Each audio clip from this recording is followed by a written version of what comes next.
বুঝছো? আজকে আমরা আলোচনা করব আবু বকর সিদ্দিক রাদিয়াল্লাহু তাআলা এর খোদাভীরুতার কাহিনী নিয়ে। যে সকল ওলামায়ে কেরাম অর্থাৎ আহলে সুন্নাহ ওয়াল জামাতের সকল ওলামায়ে কেরাম এ ব্যাপারে একমত যে নবীদের পরে মানুষের ভিতরে শ্রেষ্ঠ ব্যক্তি হলেন আবু বকর সিদ্দিক রাদিয়াল্লাহু তাআলা আনহু, যার ব্যাপারে নবী করিম সাল্লাল্লাহু আলাইহি ওয়াসাল্লাম বলে গিয়েছেন যে সে জান্নাতি হবে। তাকে নবী করিম সাল্লাল্লাহু আলাইহি ওয়াসাল্লাম একদল জান্নাতীদের সর্দারও বলেছেন। আল্লাহ রাসূল সাল্লাল্লাহু আলাইহি ওয়াসাল্লাম তার ব্যাপারে বলেছেন যে সর্বপ্রথম তিনি জান্নাতে প্রবেশ করবেন, অর্থাৎ তার আগে কেউ জান্নাতে প্রবেশ করতে পারবে না। এই ব্যক্তি এমন ব্যক্তি যিনি নিজে জীবদ্দশায় নবী করিম সাল্লাল্লাহু আলাইহি ওয়াসাল্লামের কাছ থেকে জান্নাতের সুসংবাদ পেয়েছেন। তো এত মর্যাদাবান হওয়া সত্ত্বেও তিনি আল্লাহ তাআলাকে কি পরিমাণ ভয় করতেন যে তিনি যখন রাস্তা দিয়ে হেঁটে যেতেন এবং পথের ভিতরে ঘাস খড়কুটা দেখতেন তখন বলতেন, হায় আফসোস, আবু বকর যদি ঘাস হইতো যা জানোয়ার খেয়ে ফেলতো। আবার কখনো বলতেন, আবু বকর যদি কোনো মুমিনের শরীরের পশম হইতো। আবার কখনো কোনো জঙ্গল দিয়ে হেঁটে যাচ্ছেন তখন বলতেন যে হায় আফসোস, আবু বকর যদি গাছ হইতো যা কেটে ফেলা হতো। একবার তিনি এক বাগানের ভিতর দিয়ে যাচ্ছিলেন,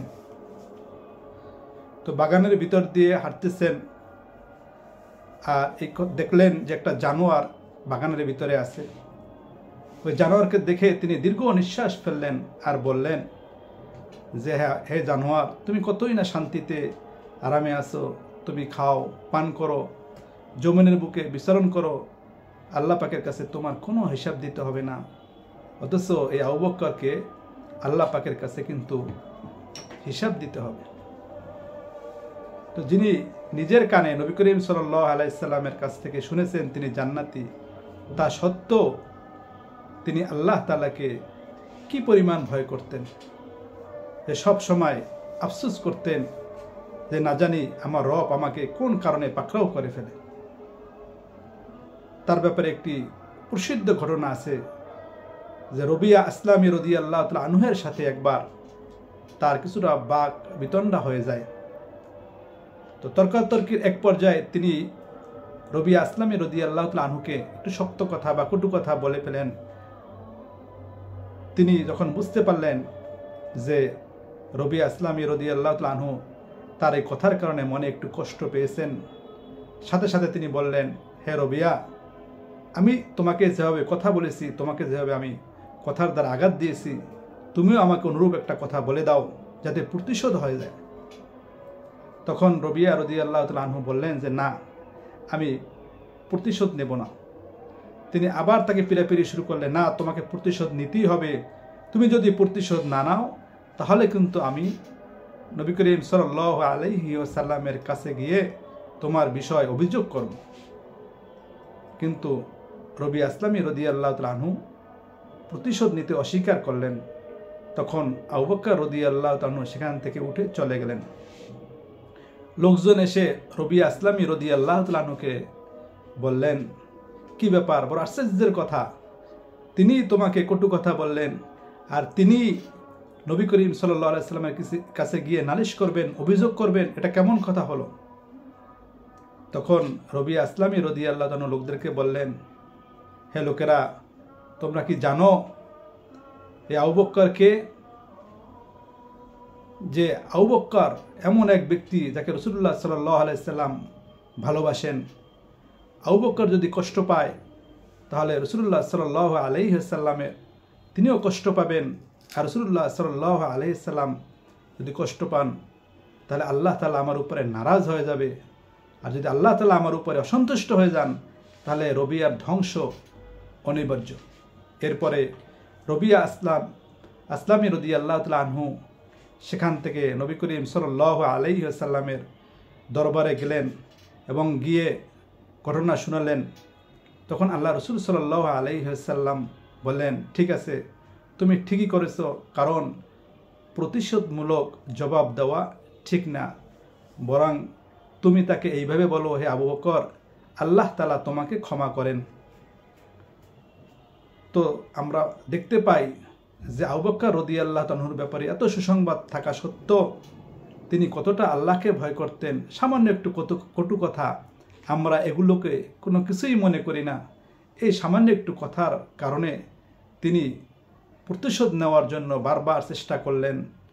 যখন তিনি প্রতিশোধ নেওয়ার ব্যবস্থা করতে পারলেন না, তখন তিনি রাসূলুল্লাহ সাল্লাল্লাহু আলাইহি ওয়াসাল্লামের দরবার পর্যন্ত পৌঁছে গেলেন। আমাদের কথা যদি আমরা চিন্তা করি, আমরাও তো মুসলমান, আমরা কত মানুষকে অনর্থক কত কথা বলে ফেলি, বিভিন্নভাবে মানুষকে কষ্ট দেয়, বিভিন্ন প্রাণীকে কষ্ট দিয়ে থাকি, মানুষের অধিকার নষ্ট করি। তো আমরা কি এভাবে একটু ভয় করি? আমরা কি এভাবে আল্লাহ তাআলাকে ভয় করি, আখিরাতকে ভয় করি, জান্নাতকে কি আমরা এভাবে ভয় করি, বা জাহান্নামকে কি আমরা এইভাবে ভয় করি? জান্নাত পাওয়ার আকাঙ্ক্ষা কি আমাদের ভিতরে এইভাবে আছে? না থাকলে তো আমাদের অনুসরণীয় ব্যক্তিত্ব তারাই, অর্থাৎ সাহাবায়ে কেরাম। তো আমাদের তো তাদের মতোই হওয়া উচিত। আমাদের আল্লাহ পাকের ভয় তাদের মতোই হওয়া উচিত, আমাদের আমল তাদের মতোই হওয়া উচিত, আমাদের আখলাক তাদের মতোই হওয়া উচিত।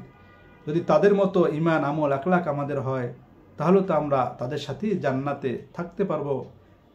কারণ নবী করিম সাল্লাল্লাহু আলাইহি সাল্লাম বলেছেন, আল মারউ মা মান আহাব্বা, যে যাকে ভালোবাসে সে তার সাথেই থাকবে। অর্থাৎ কিয়ামতের দিন সে তার সাথেই হাসরের ময়দানে উঠবে, তার সাথেই সে জান্নাত বা জাহান্নামে যাবে।